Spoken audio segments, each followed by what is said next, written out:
After a couple of weeks on the road, we were ready to get back to working on the bus.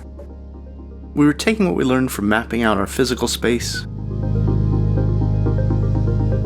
and from looking at dozens of RVs to make some final decisions for our bus build. We were conflicted designing a bathroom space that was comfortable but didn't take up too much square footage. In this episode, we'll be sharing our final working floor plan and a virtual tour. We're feeling pretty confident, can't believe we've managed to fit everything on our wish list into this design. But first, we had an issue we had to deal with. I can't believe we're pulling up the floor again.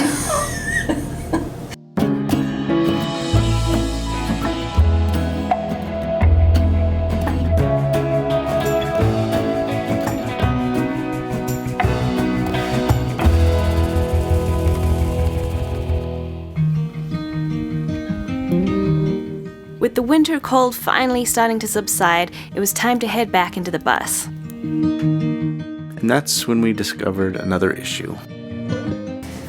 We've been traveling for a month and we're back in the bus. We discovered a leak, which is really frustrating because it's rained so many times and we've kept checking for leaks in the roof. Yeah, this looks like it's been leaking a little while because it looks moldy. And unfortunately, the wooden floor looks a little moldy, like it's leaked a few times. Nothing's wet right now. When we took this out, this was wet. And I could never figure out where that leak was coming from. If we lift it up, we could see if it's wet on the other side, and if it is, then we'll just scrap it and do it again. But we gotta figure out the leak. Yeah. Well, that might be why it's molding. Maybe because it's staying, it's right next to the wood, which is good that it hasn't gone further below the underlayment, right? But maybe it's pooling in the wood, and that's why the wood doesn't dry and it went moldy. But I guess it's good to find out these problems now and problem solve them and get this hole fixed wherever it is before we finish the ceilings. So, it's a problem solving day.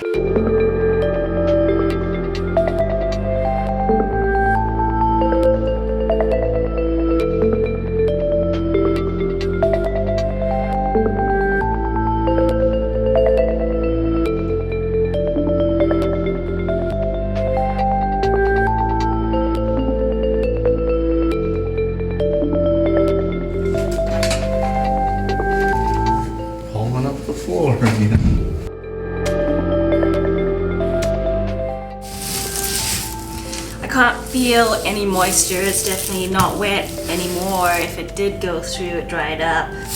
So that's good. Nothing below the wood is damaged. Can't really see anything, but I do feel dampness on the underneath side of the wood.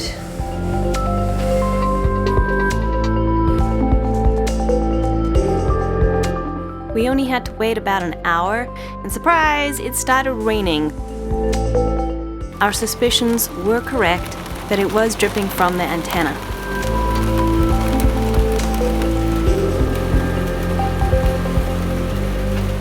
I'd also noticed that the carpet in the back luggage bay was wet. So we decided to pull the old carpet out and see if the leak was somehow reaching the luggage bay.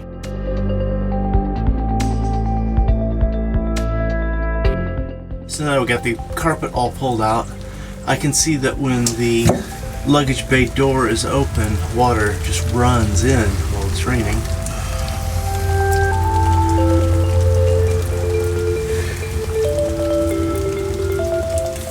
I'd love to be able to say that it's great to be back in the bus today, but coming back to some leaks, in which we're gonna have to replace one of our brand new pieces of floor, is very upsetting.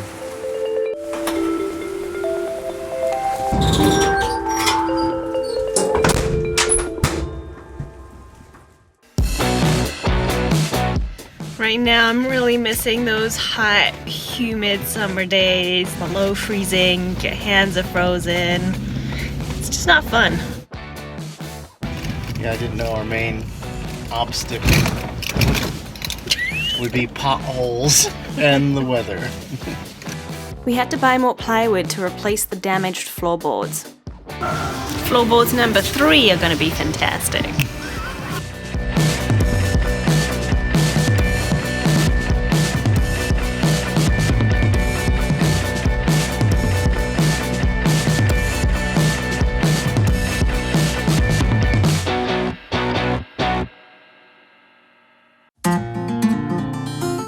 Knowing the old antenna area was the source of the leak, my father-in-law sealed it up with plumber's putty as a temporary fix until we could seal it properly. What a day! We haven't moved the bus since we put it in its parking spot to start working on it. The clock was ticking on getting our bus weighed so we could get our new registration.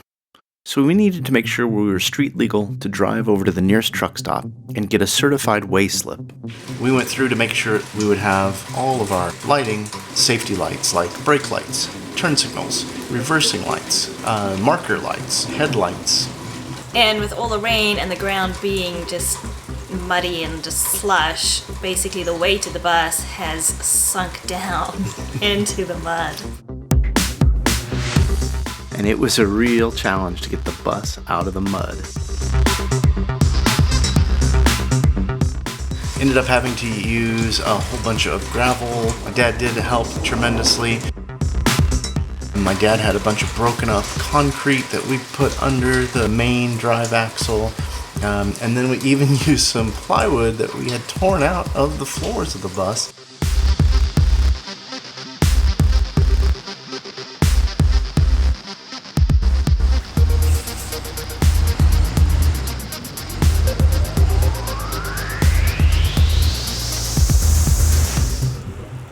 All of this went down over a period of 30 minutes or so. It was very, I was nervous,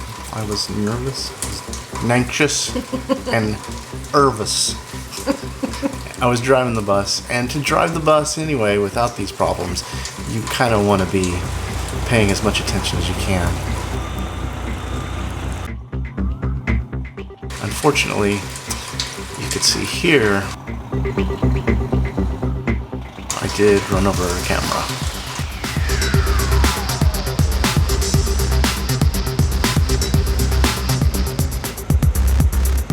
Did manage to get the bus out the mud and out the long driveway. It's quite a long driveway, it's muddy. Even I was driving behind in the Jeep, and even the Jeep was kind of slipping around in the driveway because it's so wet and mushy. We went and got the bus weighed, and it is now parked. And hopefully we don't have to move it until the shit dries out again. Getting the bus weighed today, I was really excited to see that we had torn out It's about 15,000. 15,000 pounds? Yeah, which is quite a lot. It's a lot. With our paperwork in order, we cut and put down the new flooring.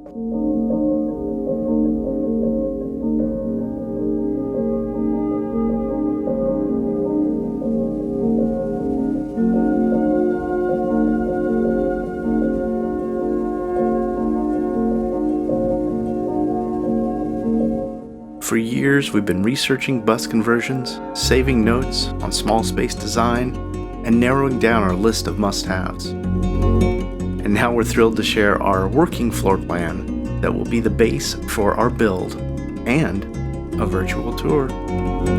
First, you walk up the stairs, and this will be a little cabinet for storage of like shoes and sunglasses and things you need when you come in and go out.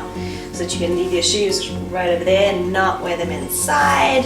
Step up into here, and this is gonna be our sofa. It's nice and big for a few reasons, because we like to be comfy and we like to lie down. Our sofa will have a little pull-out on that side to become an owl couch, or you could pull the whole thing out is the idea, so it actually turns into a queen size bed if we ever do have guests in the future. Opposite the sofa over here, this is going to be our electric fireplace with some cabinets on either side of it. It's also going to double as a standing desk. So we'll have a desk raised up so we can work here, and we're going to have a TV so that we can watch it from the sofa. And this end, there's shelving on the side of the fireplace, and at the bottom right here is actually going to be a little walkway for the cats to go down into the luggage bay, because that's going to be their little area. We're going to put the litter box down there to keep litter out of the home area for us. Then we step into the kitchen. This is an L-shaped kitchen. Should be enough counter space, I think. We're going to have stove top over here, sink.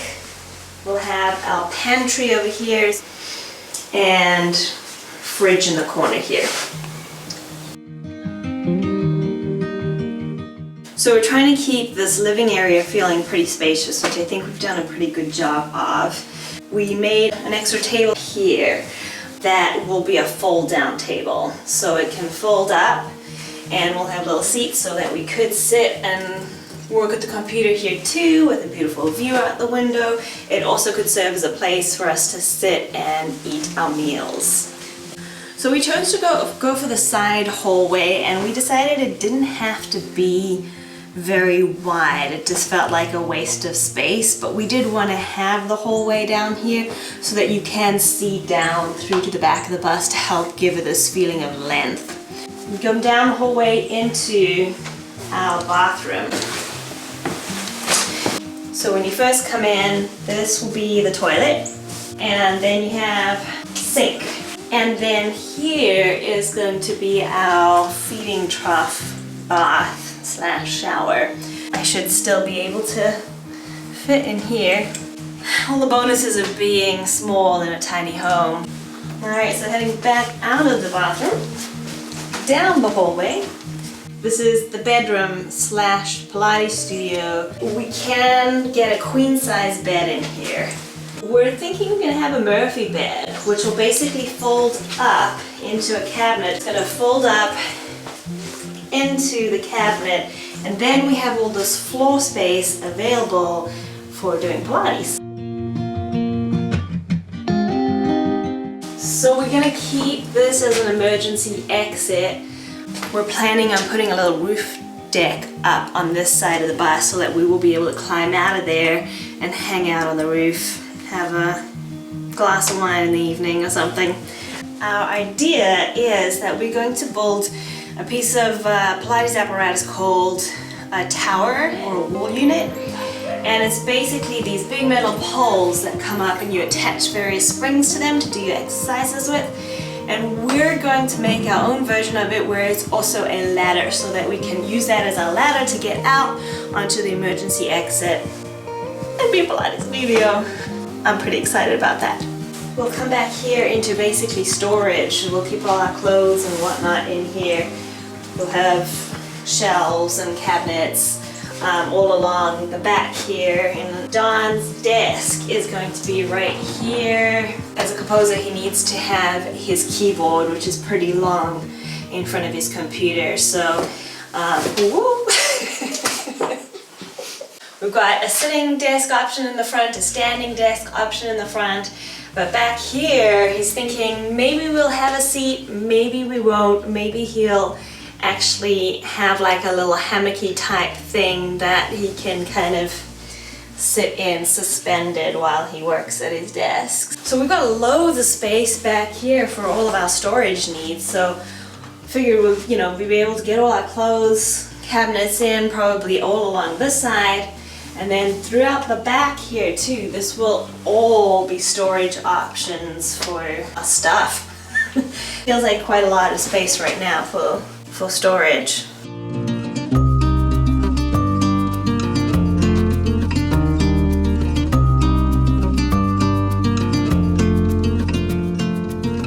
I'm real nervous about cutting holes into the roof. We have a pretty warm day, no rain, no snow, so we're going to go make some Skylights.